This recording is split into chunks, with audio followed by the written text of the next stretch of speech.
सभी बड़े प्रेम से बड़े भाव से गाएंगे। श्री कृष्ण गोविंद हरे मुरारे, हे नाथ नारायण वासुदेवाय। श्री कृष्ण गोविंद हरे मुरारे, हे नाथ नारायण वासुदेवाय। श्री कृष्ण गोविंद हरे मुरारे, हे नाथ नारायण वासुदेवाय। श्री कृष्ण गोविंद हरे मुरारे, हे नाथ नारायण वासुदेवाय। हे नाथ नारायण वासुदेवाय। हे नाथ नारायण वासुदेवाय। हे नाथ नारायण वासुदेवाय। हे नाथ नारायण वासुदेवाय। हे नाथ नारायण वासुदेवाय। हे नाथ नारायण वासुदेवाय। श्री कृष्ण गोविंद हरे मुरारे, श्री राधे हे नाथ नारायण वासुदेवाय। श्री कृष्ण गोविंद हरे मुरारी, हे नाथ नारायण वासुदेव। सभी तालियां बजाते हुए हरि बोल।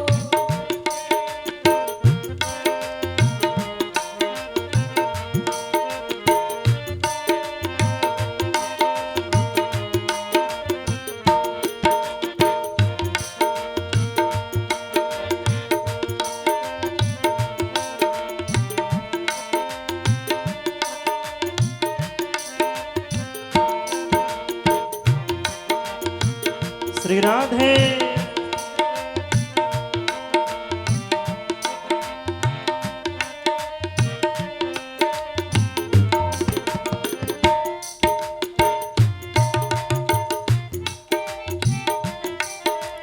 गोविंद मेरी यह प्रार्थना है, गोविंद मेरी यह प्रार्थना है।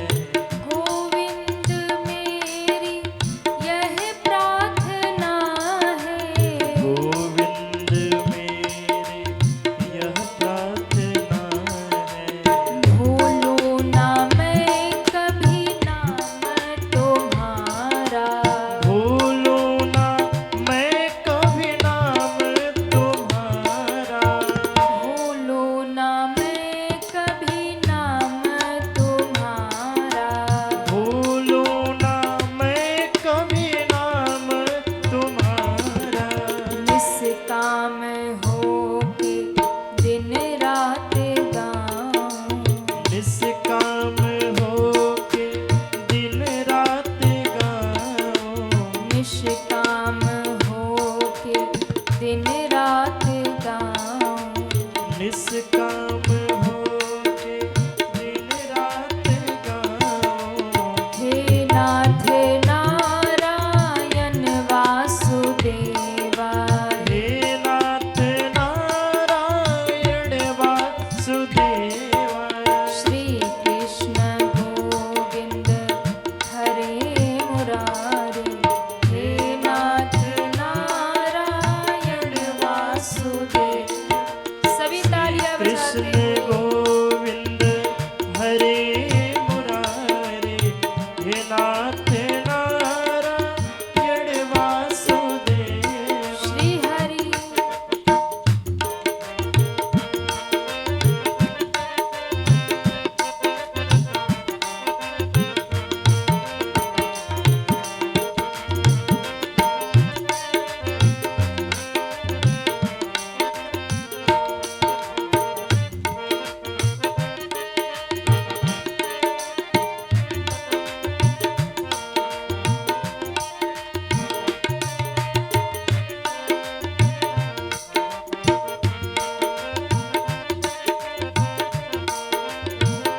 सखा हमारे।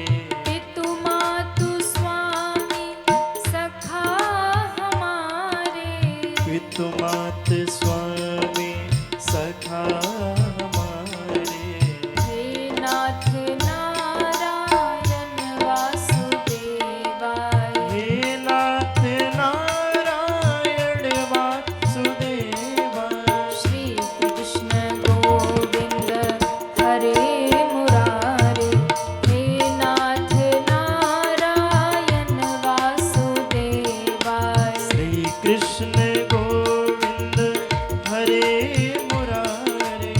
हे नाथ नारायण वासुदेवाय। हे नाथ नारायण वासुदेवाय। हे नाथ नारायण वासुदेवाय। हे नाथ नारायण वासुदेवाय। हे नाथ सब गाइए भाव से। नारायण वासुदेवाय। हे नाथ नारायण वासुदेवाय। हे नाथ नारायण वासुदेवाय। श्री कृष्ण गोविंद हरे मुरारे। हे नाथ नारायण वासुदेवाय। श्री कृष्ण गोविंद हरे मुरारे। हे नाथ नारायण वासुदेवाय। हे नाथ नारायण वासुदेवाय। हे नाथ नारायण वासुदेवाय। हरे राम श्री राधे राम राम हरे हरे। हरे कृष्णा कृष्ण कृष्णा हरे हरे। हरे राम जय हो राम राम हरे हरे। हरे कृष्णा कृष्ण कृष्णा हरे हरे। एक बार सभी दोनों हाथ ऊपर करिए पूरे पूरे और दोनों हाथ उठा के तालियां बजाते हुए। हरे राम राम राम हरे हरे। श्री राधे हरे कृष्णा कृष्णा कृष्णा हरे हरे। हरे राम राम राम हरे हरे। हरे कृष्णा कृष्णा कृष्णा हरे हरे। हरे कृष्णा कृष्ण कृष्णा हरे हरे। राम राम हरे हरे। राम राम हरे हरे। कृष्णा कृष्णा हरे हरे। बोलिए श्री राघवेंद्र सरकार की। जय हो श्री बालकृष्ण भगवान की। जय हो जय जय श्री राधे। राधे। दोनों हाथ उठा के सभी भाव से कहिए जय जय श्री राधे। राधे जय जय श्री राधे। राधे श्याम।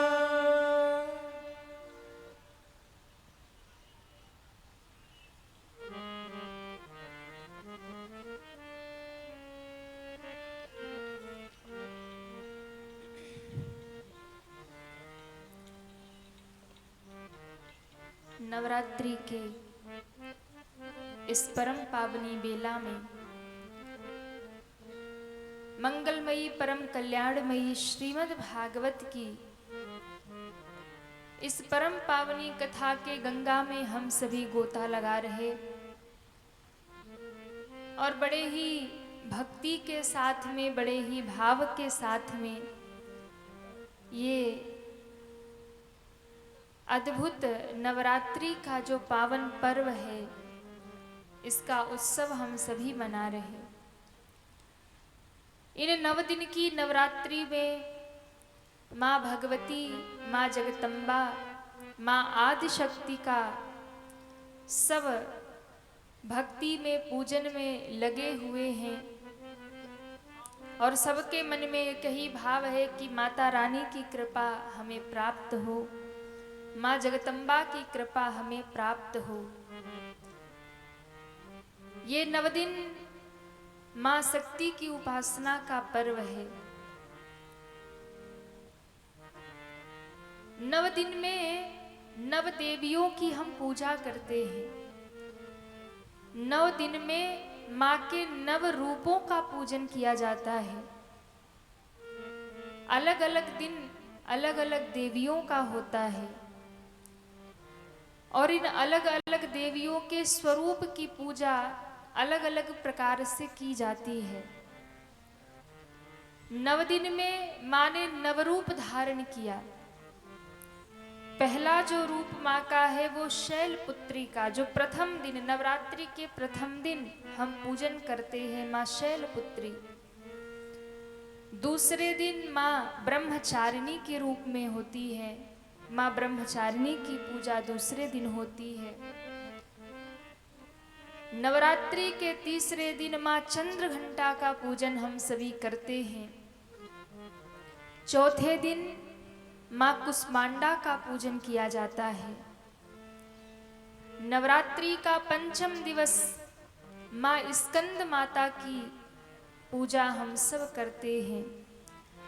सप्तम दिवस में माँ काल रात्रि का पूजन होता है। अष्टमी को महागौरी और नवमी को माँ सिद्धिदात्री का पूजन होता है। इन नव दिनों में माँ के नव रूप होते हैं। नौ देवियों की पूजा की जाती है और हर एक दिन एक विशेष दिन होता है, एक विशेष देवी का अनुष्ठान होता है। कई बार घर में जब माँ को विराजमान करते हैं ना, तो मन में लगता है, जो भी घर में कलश रखते हैं 9 दिन की पूजा करते हैं, तो कई बार मन में लगता है कि हम 9 दिनों में माँ को क्या भोग लगाएं। जैसे घर में कोई मेहमान आता है तो हम सोचते हैं ना कि क्या बना के खिलाएं जो उसको पसंद हो। कोई अतिथि आए, कोई मेहमान आए, तो हम अच्छे से अच्छा भोजन बनाते हैं ताकि उसको अच्छा लगे, उसे पसंद आए, उसे क्या प्रिय है वो बनाते हैं, करते हैं कि नहीं। तो अब माँ घर में जब आई है तो हमें उसका भी ध्यान रखना चाहिए कि 9 दिन में माँ नव रूप लेकर के हमारे घर में आई है, तो उन्हें हम भोग में क्या समर्पित करें, क्या भोग लगाएं, माँ को क्या चढ़ाएं, माँ को क्या खिलाएं। वैसे तो जगत जननी, जगत माता सारे जगत का पालन पोषण करने वाली है। वही धन धान्य हमें देने वाली है। घर में सब कुछ उन्हीं का दिया, वही अन्नपूर्णा है, वही महालक्ष्मी है, सब तो उन्हीं का। लेकिन फिर भी मन में भाव होता है हम क्या समर्पित करें माँ को।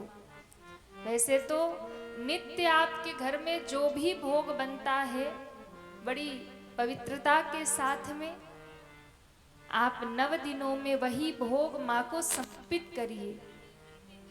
जो भी आपके घर में भोग बनता है माँ को श्रद्धा से चढ़ाइए।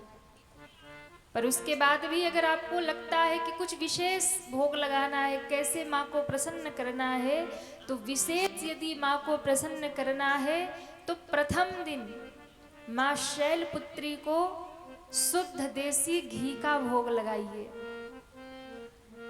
प्रथम दिन माँ को, प्रथम दिन की जो देवी है वो शैलपुत्री है, उन्हें देसी घी, शुद्ध घी का भोग लगाइए। दूसरे दिन माँ ब्रह्मचारिणी को शक्कर का भोग लगाइए, केवल शक्कर का। तीसरे दिन माँ चंद्रघंटा को दूध से बनी हुई वस्तुओं का भोग लगाइए, मिष्ठान आदि, खीर आदि, जो दूध की वस्तुएं बनी हो ऐसी चीजों का भोग माँ चंद्रघंटा को लगाना चाहिए। चौथे दिन माँ कुष्मांडा को मालपुआ बड़ा प्रिय है, तो माता कुष्मांडा को चौथे दिन मालपुए बना के भोग लगाइए। पांचवें दिन माँ स्कंद माता को केला बहुत प्रिय है, तो माँ स्कंद माता को केला समर्पित करिए। छठा दिन माता कात्यायनी को शुद्ध शहद का भोग लगाइए। शहद शुद्ध यदि आपको मिल जाए तो माँ कात्यायनी को शहद भोग में समर्पित करिए। सप्तम दिवस माँ काल रात्रि को गुड़ का भोग लगाइए या गुड़ से बनी कुछ वस्तु का भोग लगाइए। अष्टम दिवस मैया महागौरी को नारियल अति प्रिय है, तो मैया महागौरी को नारियल का भोग समर्पित करिए। नारियल के लड्डू बनाइए, बर्फी बनाइए, अनेक प्रकार की वस्तुएं बना करके नारियल का भोग मैया महागौरी को लगाइए। और 9वें दिन माता सिद्धिदात्री को तिल का भोग लगाइए। तिल के लड्डू, तिल की पट्टी आदि बना करके 9वें दिन माँ सिद्धिदात्री को तिल का भोग लगाइए। माँ की विशेष कृपा यदि जिसे प्राप्त करने हो तो इन 9 दिनों में 9 देवियों के अलग अलग भोग हैं और बहुत सरल हैं। ऐसा नहीं कि माँ बहुत 56 भोग चाहिए उनको, नहीं, पर जो भी लगाइए श्रद्धा के साथ लगाइए, भाव के साथ लगाइए कि माँ को हम समर्पित कर रहे। यदि भाव नहीं है तो माँ स्वीकार नहीं करेंगी। इसलिए श्रद्धा के साथ में, भाव के साथ में भोग माँ को समर्पित करिए। अब दुनिया में अपने बच्चों को क्या प्रिय है, बेटा बेटी क्या पसंद से खाते हम वो बनाते, घर वाले क्या खाते हम वो करते हैं, रिश्तेदार आ जाएं उन्हें क्या पसंद है हम वो करते हैं। दुनिया के लिए तो बहुत करते हैं, पर इन 9 दिनों के नवरात्रों में जब देवी हमारे घर में पधारी हैं तो हमें प्रयास करना चाहिए कि भाई माता को भी जो पसंद है वही भोग लगाया जाए। हाँ, इसका विशेष ध्यान रखना चाहिए। तो ऐसे माँ भगवती का ये पावन पर्व नवरात्रि के अवसर पर श्रीमद् भागवत की कथा हमें प्राप्त हो रही है। ये माँ की ही कृपा है, ये माँ भगवती के ही कृपा से ये कथा संभव है। कल की कथा में हम सभी ने श्रवण किया कि भागवत जी की महिमा क्या है। भागवत की महिमा, भागवत का महात्म बताया कि भागवत कथा सुनने से होता क्या है। अच्छा, आप सोचिए कि आप भागवत सुनने बैठे हैं, पर यदि इसकी महिमा आपको पता नहीं हो तो फिर आप कथा तो सुनेंगे पर उसमें आपकी श्रद्धा नहीं होगी, आपका भाव नहीं जगेगा। जब किसी चीज की महिमा आप जानते हैं ना तो उसका महत्व बढ़ जाता है, उसका महत्व अधिक हो जाता है। जब महिमा नहीं जानेंगे तो फिर आपके लिए उसका कोई महत्व नहीं है, लेकिन जब महिमा जानेंगे तो उसका महत्व बढ़ जाएगा। जैसे एक व्यक्ति के आंगन में घास लग गई, वो घास निकालने में लग गया और इतने में उधर से कोई वैद्य जी आ गए। बोले क्या कर रहे हो? बोले आंगन में घास लगी, निकाल रहे। वैद्य जी ने देखा, अरे ये घास नहीं है, फिर ये तो बहुत बड़ी औषधि है, मरते हुए व्यक्ति को जीवन दान दे सकता है, इसको तुम ऐसे फेंक रहे हो, बर्बाद कर रहे हो, ये तो बहुत बड़ी औषधि है, बहुत से रोगों में काम आती है। अब महाराज जैसे ही सुना, अभी तक तो इसे लगता था कि घास है, लेकिन किसी वैद्य ने कहा नहीं नहीं ये तो बहुत बड़ी औषधि है, तो फिर महाराज उसका रक्षण करने लगा, क्योंकि महिमा पता चल गई। अभी तक महिमा नहीं पता थी तो घास समझ रहा था, पर महिमा पता चल गई तो उसकी कीमत बढ़ गई। जैसे हीरा जब कचरे में पड़ा हो और किसी को पता ना हो, कोई साग सब्जी बेचने वाला उसे यदि पा जाए तो वो सोचेगा भैया ये तो बढ़िया पत्थर मिल गया, सब्जी तोलने काम आएगा। उसे क्या पता ये कितना कीमती है, हीरा है कि क्या है। कीमती कोई पत्थर है, रत्न है, पता नहीं है, तो उसे क्या करेगा? उसी सब्जी के अपने ठेले पर फेंका रहेगा, कोई आएगा सब्जी तौल के दे देगा। लेकिन जिस दिन उसे कोई जौहरी आके बता दे कि भैया ये पत्थर तो बड़ा महंगा है, इसको तुम साधारण पत्थर समझ रही, ये तो लाखों करोड़ों का है महाराज, क्या वो फिर उससे सब्जी तौलेगा? हाँ या ना? नहीं तौलेगा। फिर उसको संभाल करके अलमारी में ताले में बंद करके रखेगा, तो बड़ा कीमती है। तो जब तक आप किसी वस्तु की महिमा नहीं जानेंगे ना, तब तक उसके प्रति भाव नहीं जगेगा। तो आज भागवत की महिमा पहले आप सुनिए कि भागवत जी की महिमा क्या है। हरिद्वार में जब नारद जी कथा श्रवण कर रहे हैं, भगवान प्रकट हुए, भक्ति महारानी ज्ञान वैराग्य अपने दोनों पुत्रों के साथ में पधारी और कहते हैं जब भगवान का दर्शन हुआ तब कहा ये भागवत कथा सदैव सुनिए, सदैव सुनिए। क्यों? क्योंकि इसको सुनने मात्र से ही भगवान की प्राप्ति हो जाती है, भगवत प्राप्ति हो जाती है। इस कथा को सुनने वाला बड़े से बड़ा पापी हो, वो तर जाता है, मुक्त हो जाता है।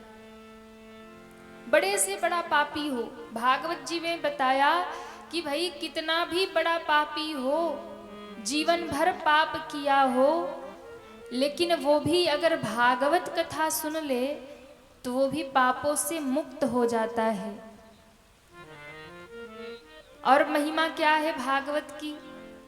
बोले भागवत की महिमा है अगर जीते जी कोई सुन ले तो मुक्त होता ही होता है, पर अगर मरने के बाद भी कोई भागवत सुन ले तो उसका भी कल्याण कर देती है भागवत कथा। मरने के बाद भी अगर कोई सुन ले, जिंदा रहते रहते सुन लिया तो कल्याण करेगी ही, पर मरने के बाद भी। अब भाई ऐसा कोई है दुनिया में जो मरने के बाद भी आपका उद्धार कर दे? तो ऐसी है भागवत की कथा। आरती में हम लोग गाते हैं ना, श्री भागवत भगवान की है आरती, पापियों को पाप से है तारती। श्री भागवत भगवान की है आरती, पापियों को पाप से है तारती। श्री भागवत भगवान की है आरती, पापियों को पाप से है तारती। श्री भागवत भगवान की है आरती, पापियों को पाप से है तारती। ये शांति गीत पावन पुनीत, पापों को मिटाने वाला, हरि दर्श कराने वाला। ये शांति गीत पावन पुनीत, पापों को मिटाने वाला, हर दर्श कराने वाला। ये शांति गीत पावन पुनीत, पापों को मिटाने वाला, हरि दर्श कराने वाला। ये शांति गीत पावन पुनीत, पापों को मिटाने वाला, हर दर्श कराने वाला। ये सुख करनी ये दुख हरनी, ये सुख करनी ये दुख हरनी, ये सुख करनी ये दुख हरनी। ये सुख करनी ये दुख हरनी। श्री मधुसूदन की आरती, पापियों को पाप से है तारती। श्री भागवत भगवान की है आरती, पापियों को पाप से है तारती।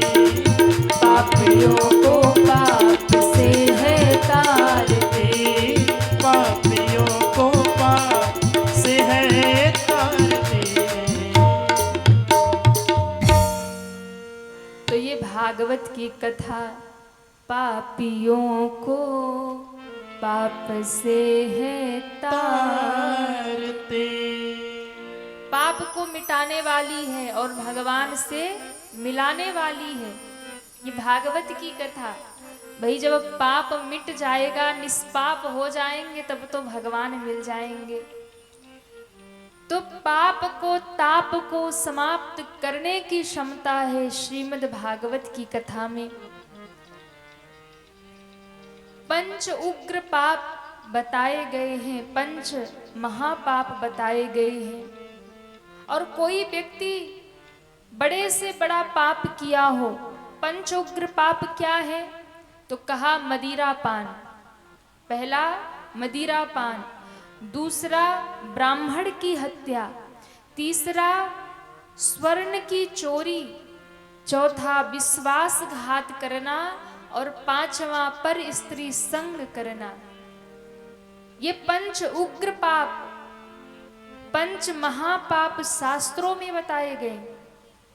और कोई व्यक्ति ये महापाप भी किया हो, ये पांचों महापाप किया हो, ब्राह्मण की हत्या किया हो, दूसरों का धन हड़प लिया हो, उसे ब्रह्म हत्या लगी हो, मदिरा पान करता रहा हो, पर स्त्री संग करता रहा हो, विश्वासघात लोगों के साथ किया हो, ऐसा महापापी भी अगर भागवत की शरण में आ जाए, भागवत कथा श्रवण कर ले, तो ये भागवत की कथा उसे मुक्त कर देती है। जीते जी सुने तब तो मुक्त करती ही है, मरने के बाद भी सुन ले। अगर जिंदा रहते ना सुन पाए तो मरने के बाद भी अगर सुनवा दिया जाए तो तर जाता है। तो पूछा कि महाराज किसी का उद्धार हुआ भी है, मरने के बाद भागवत सुनकर कोई पापी तरा भी है? बोले हाँ। अब भागवत में कथा आती है, महत्तम में कथा आती है धुंधकारी की कथा। किसकी कथा? धुंधकारी की कथा। इसमें से कोई है जो धुंधकारी की कथा पहले कभी सुना हो? क्या बात है, बाकी लोग नहीं सुने हैं। अच्छा आज सुन लीजिए। तुंगभद्रा नदी के तट पर एक पंडित जी रहा करते थे, एक ब्राह्मण रहा करते थे, नाम था आत्मदेव। क्या नाम था? आत्मदेव। और पंडित जी बड़े धर्मात्मा थे, बड़े भगवत भक्त थे, धर्म कर्म करते थे, संपन्नता थी, जीवन अच्छा चल रहा था। पंडित जी तो बहुत अच्छे थे, पर पंडितानी उतनी ही खतरनाक थी। हाँ, पंडित जी का नाम था आत्मदेव, और जो पंडित जी की पत्नी थी उनका नाम था धुंधुली। क्या नाम था? धुंधुली। और जैसा नाम वैसा जीवन भी था। उनका यही काम था, ना कभी वो भजन करे, ना कभी पूजा पाठ करे, ना कभी मंदिर जाए, ना कभी दान धर्म करे। वो दिन रात दुनिया के व्यसनों में लगी रहती थी। घर घर में जाके झगड़ा करवाना, निंदा चुगली करना, इधर की बात उधर, उधर की बात इधर करना। अच्छा कई माताओं की आदत होती है, वो जब तक दूसरे के घर में झगड़ा ना करवा ले तब तक उनका भोजन नहीं पचता। हाँ, वो जब तक बैठ करके 2-4 बार निंदा ना कर ले, 4 घर की बुराई ना कर ले, तब तक उन्हें चैन नहीं मिलता। अब ये नेपाल की मैयाओं के लिए नहीं है, आप लोग अच्छी हैं। ये तो हम अपने उधर की बात कर रहे, भारत की। अब भाई नेपाल आए हैं तो आप लोग की प्रशंसा तो करनी पड़ेगी, क्योंकि अभी रहना है। हाँ, नहीं पता चला दूसरा ही दिन कथा का बुराई कर दिया तो आप लोग बॉर्डर पार करा देंगे। बोले देवी जी जाओ भारत, तो भाई अभी तो रहना है हमको। तो धुंधुली बहुत उल्टी बुद्धि वाली थी महाराज। दिन भर कलह करती, झगड़ा करती, इधर उधर की बात करती। लेकिन पंडित जी बेचारे बहुत अच्छे थे, जैसे तैसे जीवन चल रहा था। पंडित जी को लगा कोई बात नहीं, अब विवाह तो हुआ ही है तो लेके तो चलना ही है। अब महाराज कुछ दिन बीते, पंडित जी के घर में कोई संतान नहीं थी। आत्मदेव के पास कोई बेटा नहीं, कोई संतान नहीं। घर में केले का वृक्ष लगाया, उसमें भी फल नहीं आता। तुलसी का वृक्ष लगाया, वो भी सूख गई। एक गौ माता ले आए घर में, उसको कोई बछड़ा बछड़ी नहीं हुआ। और ये सब चीजें जब होने लगी तो गांव वालों ने देखा और किसी ने पंडित जी को ताना दे दिया, अरे आत्मदेव, तुम्हारे ऊपर तो भयंकर पितृ दोष लगा है, तुम्हारे पितृ बड़े दुखी हैं, तुमसे बड़े नाराज हैं। देखो तुम्हारे घर में गाय को भी बछड़ा बछड़ी नहीं है, वृक्ष सूख जाते, वृक्षों में फल नहीं आते। ये सब यही बता रहा कि तुम्हारे पितृ तुमसे अप्रसन्न हैं। अब इतना सुना तो पंडित जी को बड़ा कष्ट हुआ, आत्मदेव को बड़ा दुख हुआ। बोले इस जीवन का फायदा ही क्या है, जीवित रहने का मतलब ही क्या, जब मेरे पितृ ही मुझसे कष्ट पा रहे, दुखी हैं। इससे अच्छा तो मैं मर ही जाता। अब ये सोच करके पंडित जी मरने के लिए चल पड़े। मरने के लिए पहुंच गए जंगल में। बैठे बैठे रो रहे थे, आज प्राण त्याग दूंगा, मर जाऊंगा, जिंदा नहीं रहूंगा। मेरे पितृ मुझसे तृप्त नहीं है, मेरे पास कोई संतान नहीं है, कोई बेटा नहीं है। अब ये बैठे बैठे रो रहे थे, इतने में एक महात्मा पधार गए। महात्मा जा रहे थे, देखा कोई विप्र है, मस्तक पर तिलक है, शिखा है, कंधे पर जनेऊ है, कोई ब्राह्मण है, बड़े दुखी लग रहे हैं। महात्मा जी ने पूछा, कहो विप्र देवता, बड़े दुखी लग रहे हो, क्या सोच रहे हो, क्यों दुखी हो? कहा दुखी तो हूं ही, तो यहाँ क्यों बैठे हो? कहा यहाँ मरने आया हूं, अब एक ही रास्ता है, आत्महत्या करने आया हूं, आत्महत्या करूंगा, जिंदा नहीं रहूंगा। कहा अरे भाई, इतने 84 लाख योनियों के बाद ये मानव जीवन मिला, मनुष्य तन मिला। कितने बार तुम कीड़े बने होगे, कितने बार वृक्ष बने होगे, पशु पक्षी बने होगे, कितनी कितनी योनियों में भटके होगे, तब जाके तुम्हें ये मनुष्य तन मिला। और इस मनुष्य तन को पाने के बाद भी तुम भजन नहीं कर रहे हो, आत्महत्या करने चले आए। पंडित जी आत्महत्या मत करिए, घर जाइए, भजन करिए, मानव जीवन को सफल करिए। क्यों? बड़े भाग्य मानुष तन पावा, बड़े भाग्य मानुष तन पावा, बड़े भाग्य मानुष तन पावा, बड़े भाग्य मानुष तन पावा, बड़े भाग्य मानुष तन पावा, बड़े भाग्य मानुष तन पावा, बड़े भाग्य मानुष तन पावा, बड़े भाग्य मानुष तन पावा। सुर दुर्लभ सब ग्रंथ ही गावा, सुर दुर्लभ सब ग्रंथन गावा, सुर दुर्लभ सब ग्रंथ ही गावा, सुर दुर्लभ सब ग्रंथन गावा, सब ग्रंथन गावा, सब ग्रंथन गावा। महात्मा समझाने लगे, बड़े भाग्य मानुष तन पावा, सुर दुर्लभ सद ग्रंथन गावा। अरे पंडित जी, ये मनुष्य का जीवन बड़े भाग्य से मिला, देवता तरसते हैं, और आपको मिला तो आप इसे नष्ट करना चाहते। आत्महत्या से बड़ा कोई पाप नहीं होता है, आत्महत्या से बड़ा कोई पाप नहीं, अपराध नहीं। देखिए, जीवन में कभी भी आत्महत्या नहीं करना चाहिए। कई बार व्यक्ति बहुत जीवन से परेशान हो जाता है और कोई रास्ता नहीं सूझता तो उसको लगता है बस आत्महत्या कर लो, लोग आत्महत्या कर लेते हैं। पर भैया, आत्महत्या बहुत बड़ा पाप है। भगवान कभी भी उस जीव को क्षमा नहीं करते जो आत्महत्या कर लेते हैं।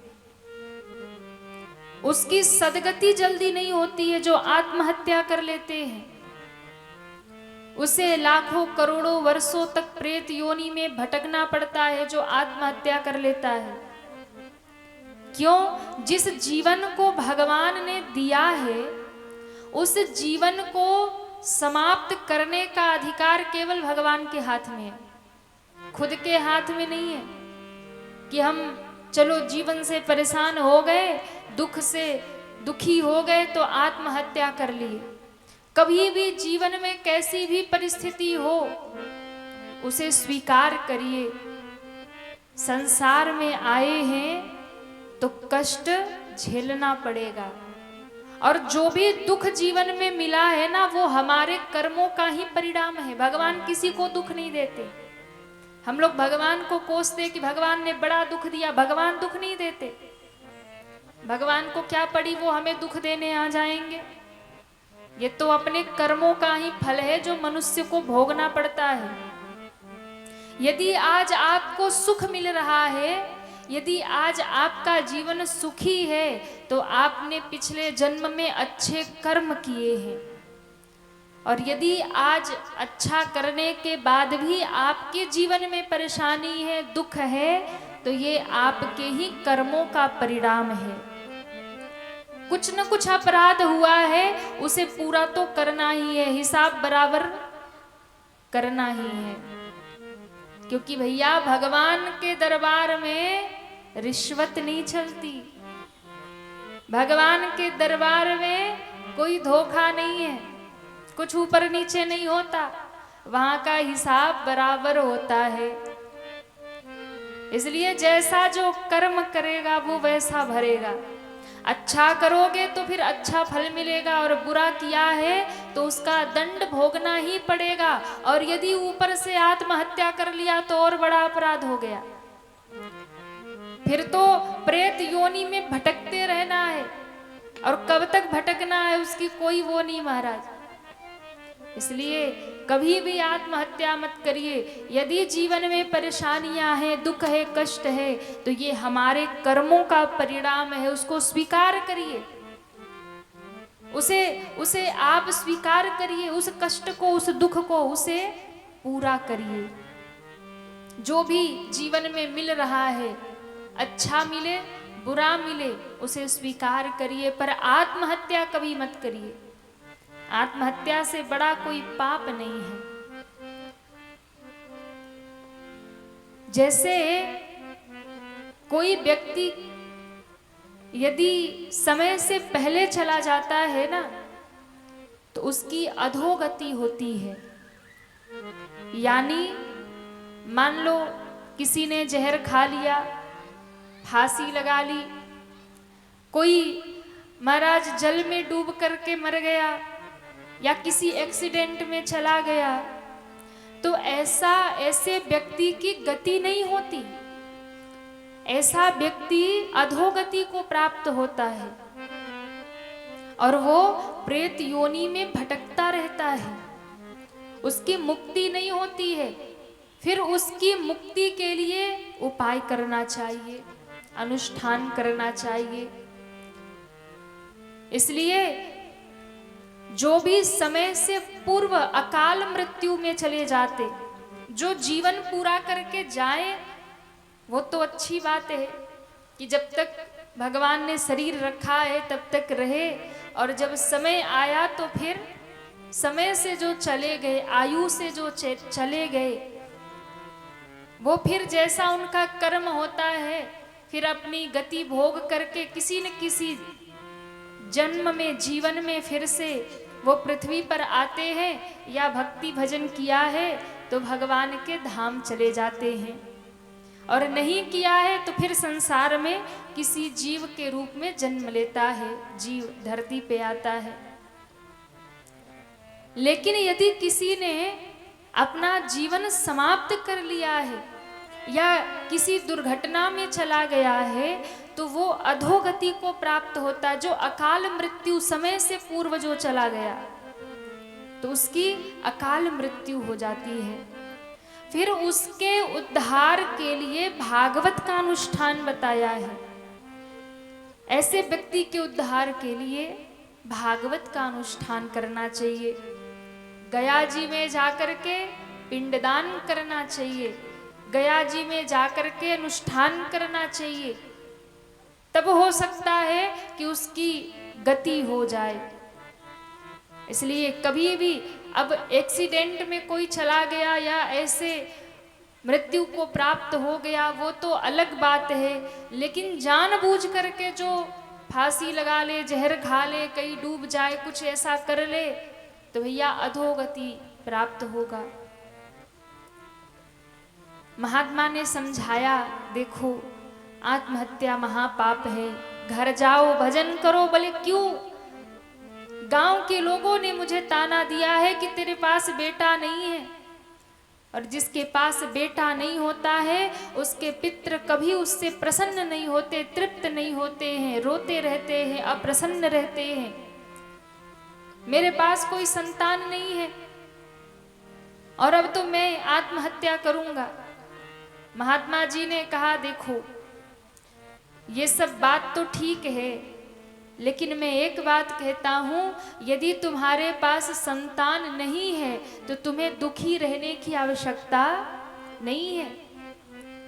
यदि तुम्हारे पास संतान नहीं है तो तुम भगवान का भजन करो,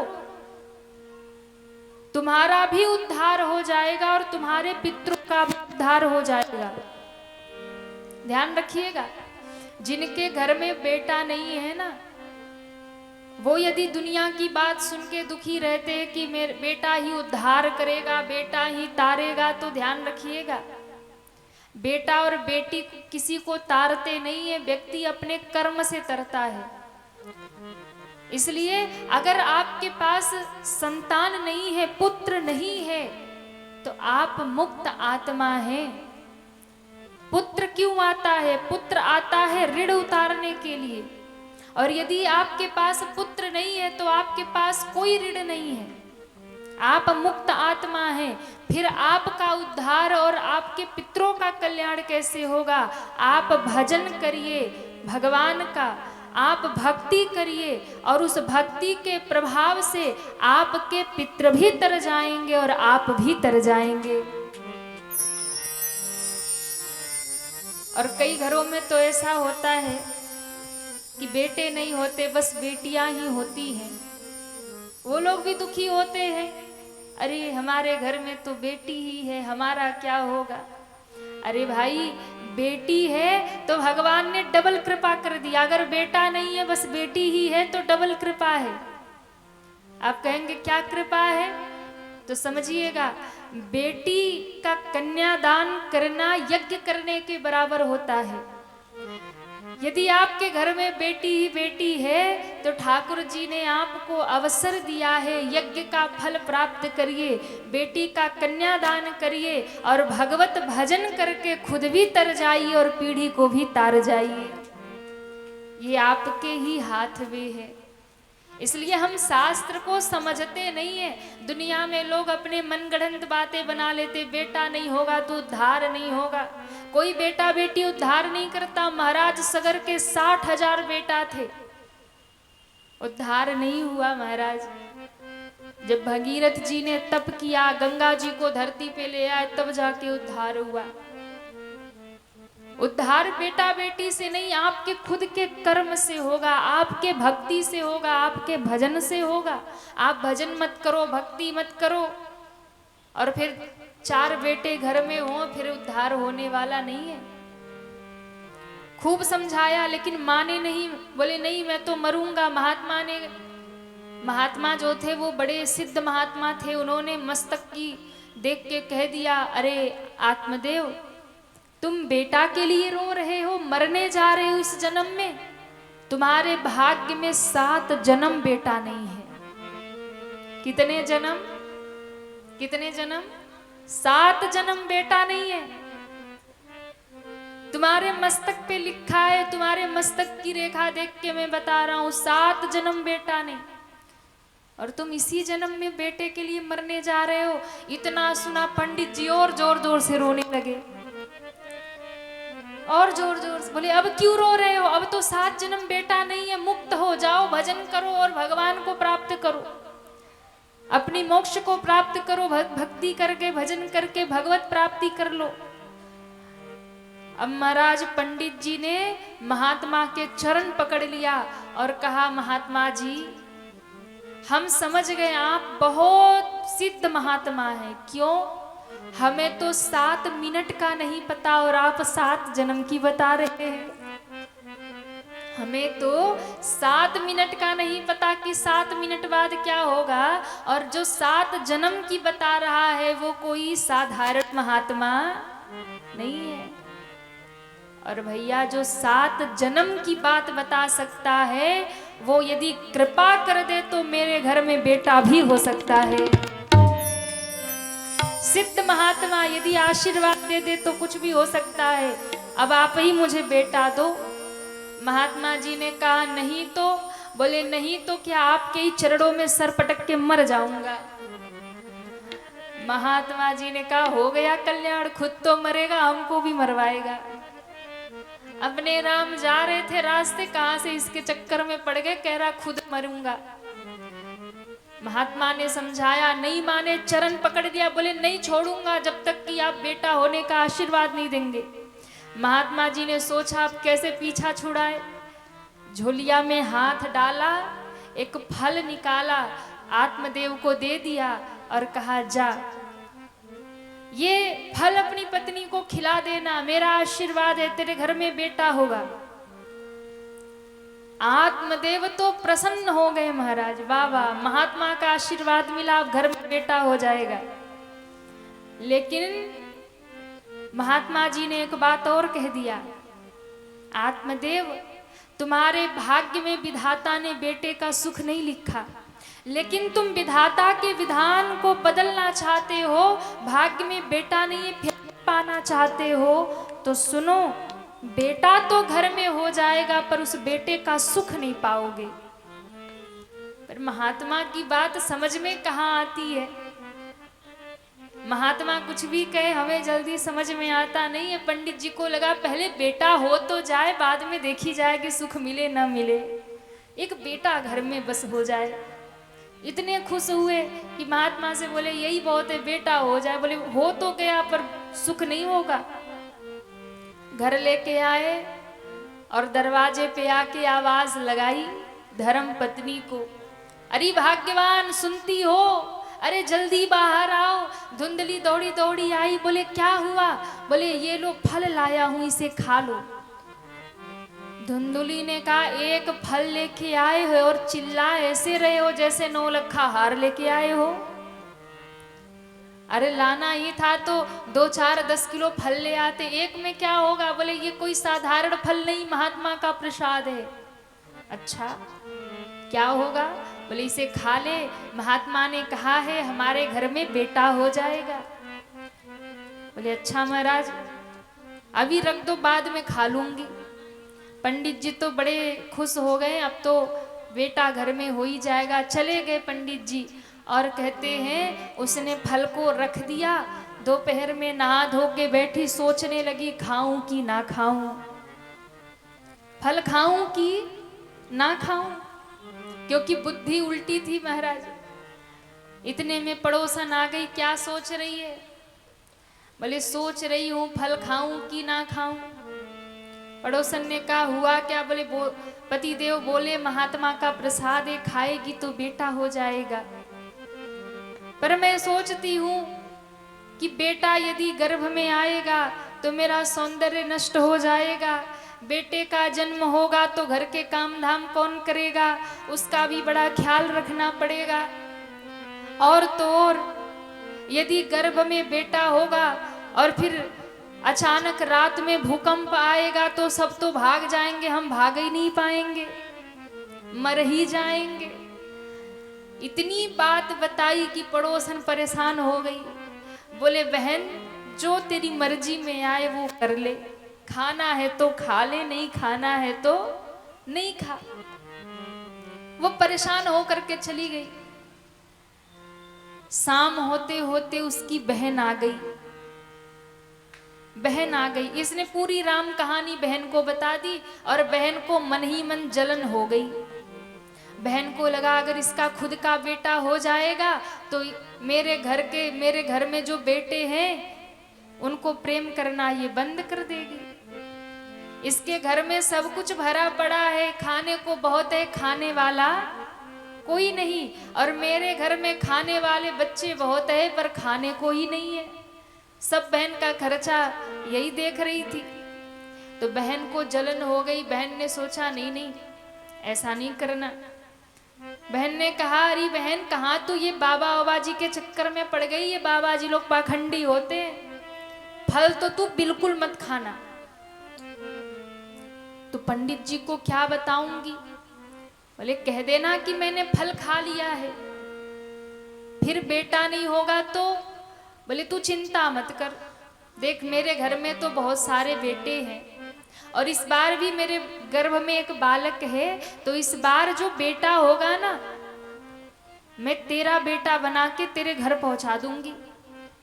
पंडित जी को झूठ मूठ कह देना कि फल खा लिया, जब मेरा बेटा होगा मैं तुझे दे जाऊंगी, तू उसे अपना बेटा बता देना और थोड़ा धन दे देना, मेरे पति भी चुप रहेंगे, कुछ नहीं कहेंगे। तो फल का क्या करूं? बोले घर में गाय है ना, उसको भी बेटा नहीं, उसको खिला दे फल। अब देखो बुद्धि बदल गई। गाय को फल खिला दिया और पंडित जी को कहा फल खा लिया। पंडित जी तो इंतजार करने लगे वो दिन कब आएगा जब मेरे घर में पुत्र का जन्म होगा। बहन के बेटा हुआ, रातों रात लाई बहन के पास पहुंचा गई और जाके पूरे गांव में हल्ला मचा दिया, आत्मदेव के घर बेटा हो गया, आत्मदेव के घर बेटा हो गया। आहा, आत्मदेव बुढ़ापे में नाच उठे, जिसकी आस थी आज वो पूरी हो गई। लगे घर घर बधैया बटवाने, घर घर मिठाई बटने लगी, लोग आने लगे और कहते उसी समय एक चमत्कार हुआ महाराज।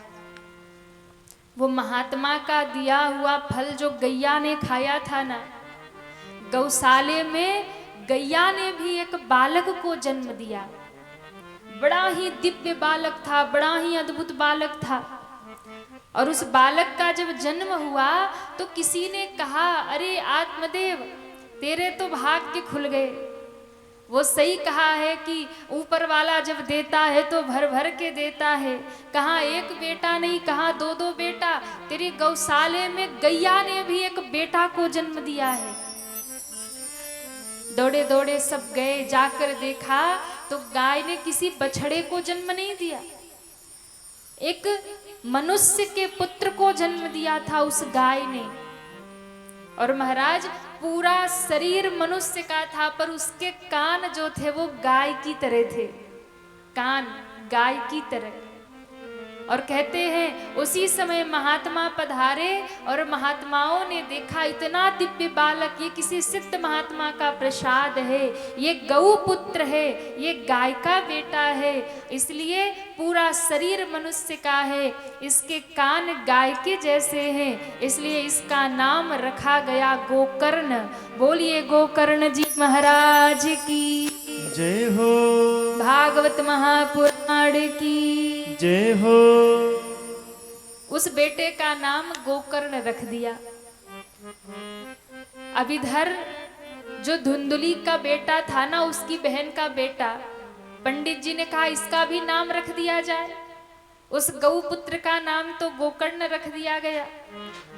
अब इसका नाम क्या रखे? पंडित जी ने कहा कि मेरा नाम है आत्मदेव, तो बेटे का नाम होगा परमात्मा देव। इतने में बैठी बैठी धुंधुली चिल्लाई, अच्छा 9 महीना गर्भ में मैंने रखा, नाम तुम रखोगे?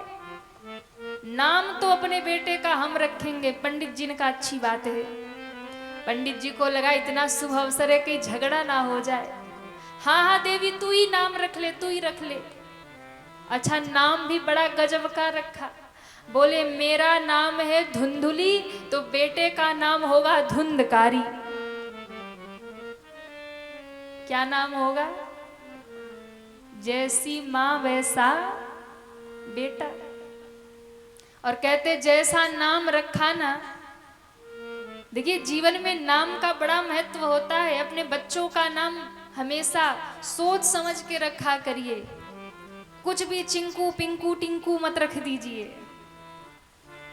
नाम का बड़ा प्रभाव। आजकल तो फैशन है ना, मॉडर्न युग है, तो लोग आजकल बड़े मॉडर्न नाम रखते, उसका कोई अर्थ ही नहीं होता। कार्टून वाले नाम रख देते हैं तो बच्चे का जीवन भी कार्टून बन जाता है। नाम का बड़ा महत्व होता है महाराज। इसलिए बच्चों का नाम हमेशा भगवान के नाम पर ही रखिए। अपने घर के बेटा हो बेटी हो, नाम सोच समझ कर रखिए। अब धुंधुली ने नाम रख दिया धुंधकारी, और वैसा जीवन भी उसका हो गया। दोनों बच्चे धीरे धीरे बड़े हुए। गोकर्ण जी महाराज को तो महात्मा जी अपने साथ लेकर चले गए, काशी पढ़ने चले गए गोकर्ण जी महाराज। और वो धुंधकारी वो गांव में रह गया, माँ के पास रह गया। और बच्चा जब बिगड़ता है, जब माँ बहुत अधिक दुलार करती है, इतना दुलार में रखा गया। माँ ने कभी उसे कुछ सिखाया नहीं, और कहाँ से सिखाती जब खुद के भीतर ही कोई आचरण नहीं था, तो बच्चे को कहाँ से सिखाएगी। अब महाराज धुंधकारी महापातकी हो गया। पूरे गांव में उत्पात मचाने लगा। कभी किसी के घर में आग लगा दे, कभी किसी के घर से चोरी कर लाए, कभी किसी के बच्चे को उठा के कुएं में डाल दे। रोज नए नए उत्पात करता।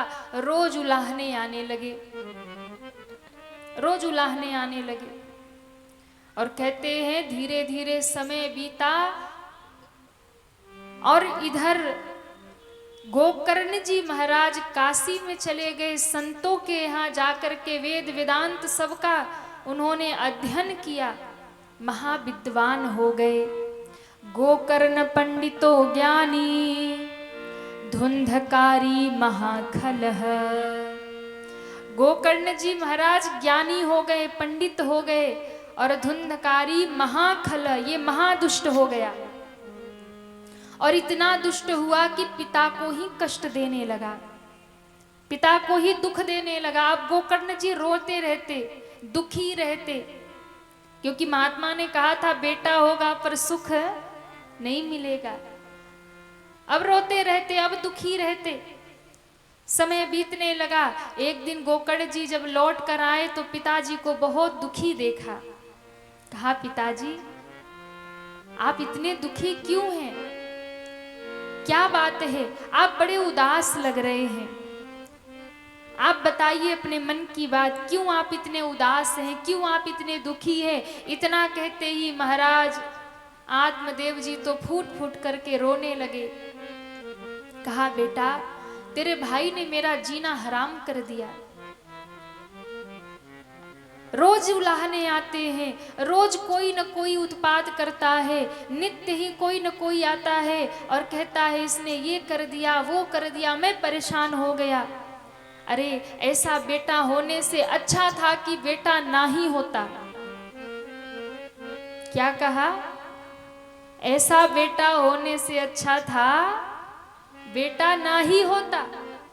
गोकर्ण जी मुस्कुराए और कहा पिताजी याद करिए उस महात्मा की बात, जब उन्होंने कहा था कि बेटा आपके भाग्य में 7 जन्म नहीं है, आपने कहा था बेटा चाहिए, विधि का विधान आप बदलने गए थे। उस समय रो रहे थे कि एक बेटा हो जाए नहीं तो आत्महत्या कर लूंगा। आज रो रहे कि बेटा ही नहीं होता। और सज्जनों संसार की यही व्यथा है, संसार की यही सच्चाई है। जो नहीं मिलता है उसके लिए रोते हैं और जो मिल जाता है उसे पा करके रोते हैं। बेटा नहीं होगा तो इसलिए रोएंगे कि बेटा हो जाए, और बेटा जब उत्पाद करने लगेगा तो इसलिए रोएंगे कि बेटा नहीं होता। यही संसार की सच्चाई है कि जो नहीं मिला उसके लिए रोएंगे, और यदि मिल गया तो फिर इसलिए रोएंगे कि मिला ही ना होता। उससे दुख मिलेगा तो फिर रोएंगे कि इससे अच्छा तो नहीं होता। इसलिए भैया कभी भी जो आपके पास नहीं है उसके लिए परेशान रहना बंद करिए। भगवान ने जो नहीं दिया है वो सोच समझ के नहीं दिया है, उसके लिए रोइए मत। और जो मिला है उससे आनंद करिए। जो मिल गया, जितना मिल गया उसमें जीवन में प्रसन्न रहिए, और जो नहीं मिला है उसके लिए कभी दुखी मत रहिए। जिस दिन आप इस चीज को स्वीकार कर लेंगे कि जो नहीं मिला वो मेरे लिए अच्छा है और जो मिला है वो मेरे लिए बहुत अच्छा है, उसी दिन आप प्रसन्न हो जाएंगे। उसी दिन सारा दुख समाप्त हो जाएगा। गोकर्ण जी ने उपदेश किया, पिताश्री देहे अस्थि मांस रुधिरे अभिमतिम त्यज्वत्वम। ये शरीर बना है अस्थि मांस रुधिर। ये ऊपर से चमड़ी दिख रही है, ये ऊपर से जो स्किन भगवान ने लगा दिया ना तो लगता है कि शरीर बहुत सुंदर है। ऊपर से भगवान ने बढ़िया डेंटिंग पेंटिंग कर दिया है। जैसे कोई घर बनता है तो ऊपर से प्लास्टर लगा के फिर डेंट पेंट कर, श्री राधे, डेंट पेंट कर दिया तो घर अच्छा लगने लगता है। पर वही डेंट पेंट हटा दो तो फिर भीतर क्या दिखेगा? वही ईंट और सीमेंट दिखेगा। ये शरीर ऊपर से देखने में बहुत सुंदर लगता है, लोग देह के अभिमान में रहते हैं, ये शरीर हमारा इतना सुंदर है, ये है वो है। पर भगवान ने जो ऊपर से चमड़ी लगाई है ना, इस चमड़ी को कभी हटा करके देखो तो अंदर क्या मिलेगा? मांस है, रुधिर है, हड्डियां है, यही सब मिलेगा। जो आप देखना नहीं चाहोगे वही सब देखने को मिले।